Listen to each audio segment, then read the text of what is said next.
কি রে, যায় নামাজ শর্ট করে কেন? আমি নামাজে কেন দাঁড়াতে পারছি না? ইমাম সাহেবরে ফোন দেই। হ্যালো ইমাম সাহেব, এই আমাদের গাছতলাতে আপনি তাড়াতাড়ি আসেন।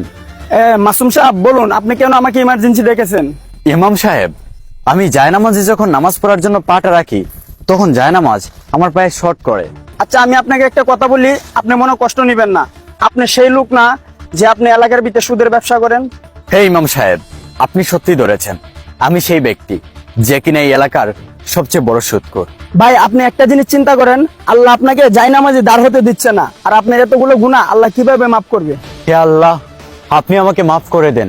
আজকে থেকে আমি আর সুদের ব্যবসা করব না। মাসুম ভাই, যান আপনি নামাজ পড়েন।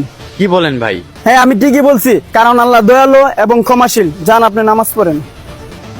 যারা নামাজকে ভালোবাসেন তারা কমেন্টে আই লাভ নামাজ লিখে যাবেন।